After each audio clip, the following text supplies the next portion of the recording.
Nearly every piece of hardware has been handed out now in the 2018 Lucas Oil Pro Motocross Championship, except this. Our Charlie Designs SE4 helmet. We've been teasing you about it all year long. This is your last chance. Link is in the bio. Send them an email. Enter the competition to win this helmet. They're going to give it away on August 27th, which is Monday.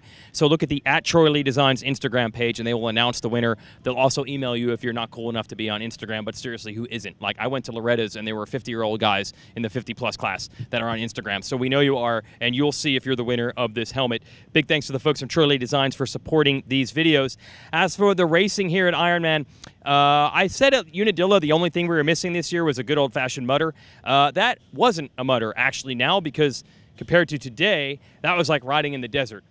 The rain this morning was crazy, and it just kept going and going and going. And it even rained a tiny bit during the motos, but honestly, by the time the gate drops for the first 250 moto, the damage was already done. The track was a complete quagmire. We even had some factory 250 riders struggling to even qualify for the race because the track was actually better in the privateer qualifying before them. So that was our first indicator that anything could happen in the mud. And that is the first indicator that Eli Tomac should have been worried, because even with a 20-point lead, you never know what's going to happen in a mud race. But I believe we really saw today that all the nail-biting, clutch, drama, championship experiences that Eli experienced last year, nearly winning the Supercross title, then pulling off this motocross title, that worked. He never seemed rattled by any of the pressure. He went out rode well in the first moto, finished second behind Justin Barcia. But again, it was just not enough to win the title. Exactly the same scenario as last year. Marvin Musquin, by 1 point, staved off Tomac's championship celebration.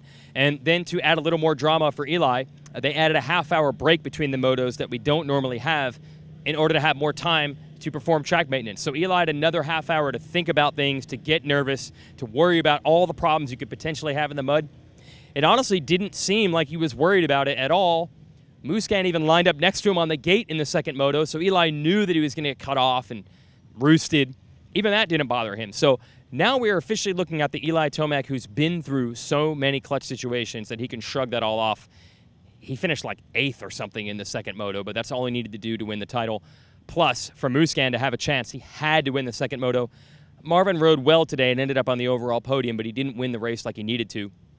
The race win actually went to Justin Barcia. You could tell Barcia was fired up. He's been waiting for that last step, which is to get a victory on that monster Yamaha all year, and he did it with 1-1 scores.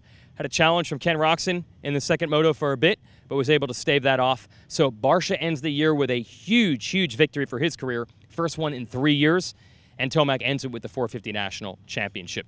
Now, as far as the 250 class is concerned, dude, it's a mud race, and Aaron Plessinger had zero pressure. So do you need me to tell you that he went 1-1?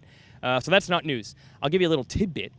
Last week in our television show, we had Zach Osborne in the booth with us, and he said 500 points is the magic number. If you score 500 in a year, you are more than likely going to be champion. With the 1-1 score today, Plessinger scored exactly 500 points in the season. That's how titles are won. He's going to move up to the 450 class next year, so that'll be interesting to have him in the mix. As for the rest of the 250 class, Geico Honda getting podiums again out of Hampshire and Sexton in the mud. So a good finale for them, proving that the wins last week at Budds Creek were no fluke. And that sets us up for a phenomenal offseason. A lot of great races coming up with Donations having Plessinger, Tomac, and Barcia at Redbud. That's going to be phenomenal. You've got Monster Cup, 2 strokes only at Straight Rhythm. A lot more racing to cover. But right now, the only thing we're truly focused on is one more championship, and that is the person who will win this helmet. Charlie Designs will announce it on Monday. Hope you folks enter. But for now, congratulations to Barcia, your race winner, and your champion today in the 450 class, Eli Tomac. It's a job well done for him.